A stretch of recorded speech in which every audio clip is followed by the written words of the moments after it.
side lying or side opening. Now this is, in Pilates we also call it book openings. So if you want to come slowly onto your side with me, this one is really nice to open up through the side of our body. So if you have been pregnant recently, maybe you're postnatal, you may be lacking rotation of your torso. Or you may just be really tight and you may struggle with rotation. So whichever you are, you can either place a pillow underneath your head or you can support your head with one hand. What we want to start by doing is making sure we are first at a straight line. So your butt bones, we've got to be pulling down towards the floor, or the wall or our feet. Now when I do that, notice how it opens up space between my rib and my hip bone, and it also creates space underneath my waist here. Alright, so we want to hold that position, bring one hand on the head.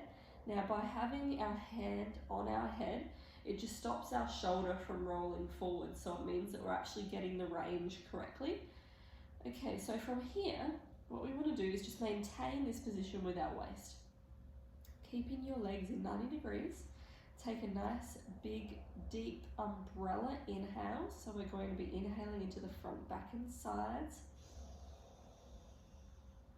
And then as we exhale, we're going to half breath and we're going to slowly let our body rotate, keeping our lower body still, but we're going to rotate on our exhale and only go to the point until it feels like the easiness stops.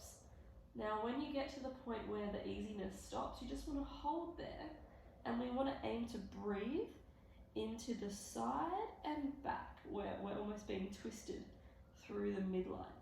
Okay, so once I'm here, I'm going to be taking a deep inhale into this point.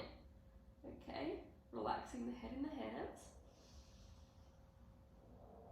And then exhaling. Now when I exhale, I'm making sure it's coming from my lower tummy. And then inhale, wide into that midpoint. And then exhale. And you might notice on each exhale afterwards that your body naturally just rotates that a little bit more. So by just pausing and breathing is giving you better rotation. So keeping those knees glued together, if you need to think of this top knee being pulled forwards whilst you are in this position, that's fine. It will help maintain your hips in alignment. Okay, so just pausing, and you'll do 5 breaths on each side. Okay, but we don't want to be forcing any movement. Now if you have any abdominal separation, we need to be really careful with how far we twist, because we don't want to put too much strain on our diastasis. So if you do have an abdominal separation, just notice at what point you start to feel the strain or pulling on your tummy, and you want to stop at that point. And then you want to breathe wide, make sure you're not breathing into your tummy, and then when you're exhaling that you're closing everything inwards, okay, like you're wrapping it all back up. And that will help to just protect a little bit more of your separation. Okay, so you do 5 or 6 deep breaths on each side and see how that feels. If you want to add a little something extra, you could start with your hand here and you could circle the arm and circle it back forwards if you want to make it a little bit more dynamic. And it's a little bit of the shoulder, the chest, and also that mid-back rotation.